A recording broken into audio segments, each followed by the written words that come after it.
नमस्कार, फिर पैसा बोलता है, मैं आपका स्वागत है, मैं आनंद श्रीनिवास। 14,950 रुपया में 22 कैरेट मिल रहा है। 16,309 में 24 कैरेट गोल्ड मिल रहा है। जो 1,070 रुपया तक साहब ने गिफ्ट चेक दिया है, उसमें 400 रुपया का नुकसान हो चुका है, प्राइस गिर गया है इंटरनेशनल मार्केट में।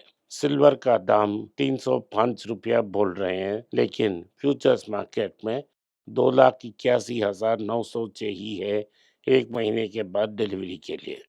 रुपया का गिरावट जारी है, अब तक 95-91 तक पहुंच गई है। ब्रेंट का दाम $100 से $105 के बीच जा रहा है। तो आज जब मैं देख रहा था, निफ्टी जो सुबह 124 पॉइंट ऊपर थी, गिरकर 40 पॉइंट नीचे आ गई है। बैंक निफ्टी जो 115 पॉइंट प्लस थी, नीचे आकर और गिर गई है।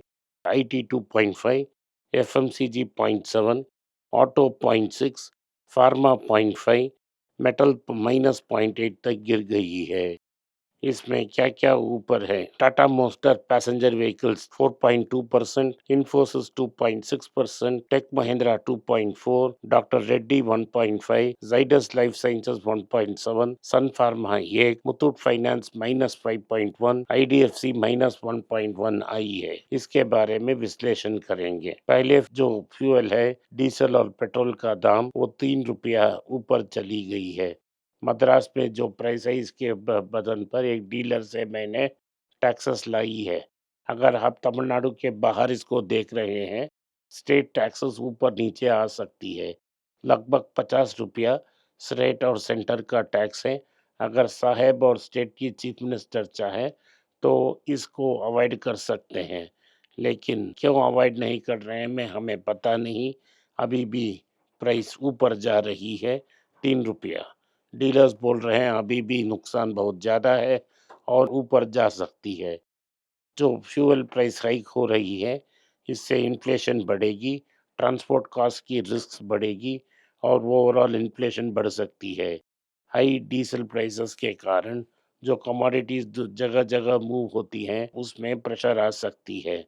ऑयल मार्केट्स 103 से 105 के लिए बहुत कॉमन है। अमेरिका और चाइना की टॉक्स के बावजूद और गल्फ में जो अटैक्स आ रहे हैं रेगुलरली, उसके बावजूद यूएस अथॉरिटीज कह रहे हैं वो सेटलमेंट हो जाएगा गौतम अदानी की केसेस में। टाटा मोटर्स ने कहा है कि डीजल की प्राइस में 3 रुपया की सर्ज है। जो फैक्ट्री को बेच रहे हैं उसमें 142 रुपया तक मिल रहा है।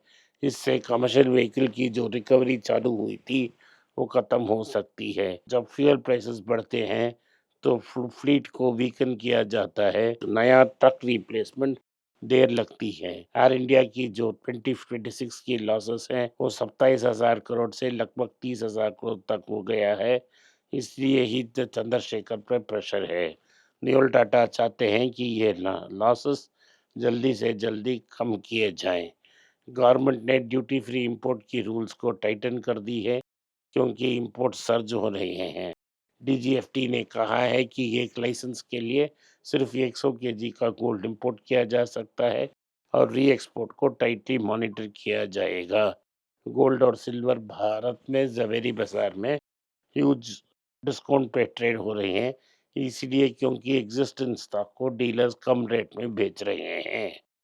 तो मुथूट कहते हैं कि उनके लिए एक बड़ा अच्छा मौका है, क्योंकि गोल्ड हाउसेस की जो हाउस होल्ड गोल्ड है उसमें सिर्फ छोटा पोर्शन ही मोनेटाइज हुआ है और लोन के लिए मार्केट बड़ा है।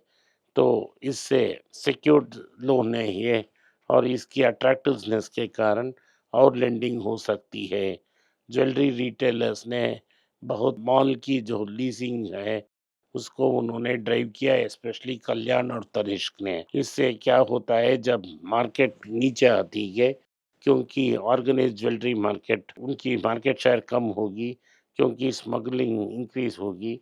सो इनसे ये मॉल में जो रूम्स ले रहे हैं वो अफेक्ट हो सकती है। नोमुरा कहती है Titan is well placed to do well despite price hike, क्योंकि उनकी जो ब्रांड पावर है और इन्वेंट्री गेन्स हैं वो कुशन करेगी इम्पैक्ट को। टाइटन आउट परफॉर्म कर सकती है। डिस्पाइट वीकर ज्वेलरी सेंटिमेंट कम होने के बावजूद टाइटन आउट परफॉर्म कर सकती है। मुथूट का गोल्ड लोन लगभग दुगनी हो गई है, लेकिन आज प्राइस कम इसलिए हुआ है क्योंकि जो छोटे लेवल लोन्स हैं उसमें डिफॉल्ट ज़्यादा हो रहे हैं। Q4 की प्रॉफिट लगभग डबल हो चुकी है। तो टाटा मोटर पैसेंजर की रेवेन्यू पहली बार गिरी है 5 साल में। ये डोमेस्टिक रेवेन्यू ज़्यादा हुई है, इंटरनेशनल रेवेन्यू कम हुई है क्योंकि JLR की साइबर अटैक और चाइना स्लोडाउन के कारण ये सेल्स कम हुई है। अब JLR के बेहतर प्रोस्पेक्ट्स हैं, प्रीमियमाइजेशन प्रोडक्ट लॉन्च कर रहे हैं और भारत में से इस क्वार्टर से दो यूके डील का इफेक्ट भी है। JLR कह रही है कि वो लोअर ब्रेक इवन कर कॉस्ट लगाएंगे, कॉस्ट ऑप्टिमाइजेशन करेंगे। रानीपेट में भी उनका प्लांट उसे और बेहतर परफॉर्म करने के लिए उत्सुक करेगा। ईडी ने IDFC फर्स्ट की जो फ्रॉड प्रोब है उसे 645 करोड़ का फ्रॉड बताया है। इसे वैद्यनाथन ने कंप्लीटली फिल की है। अभी प्रोब एक्सपेंड हो रही है। अभी पता नहीं कितने और लोगों को इसे इम्प्लीकेट हो जाएंगे। इंडिया ने बॉन्ड की पर जो लगती है टैक्सेस उसे काटने वाले हैं क्योंकि फॉरेनर्स को अट्रैक्ट करने के लिए। अभी तक भारत में बॉन्ड सेल्स भी कम है और बॉन्ड्स को निरंतर FIIs बेच रहे हैं।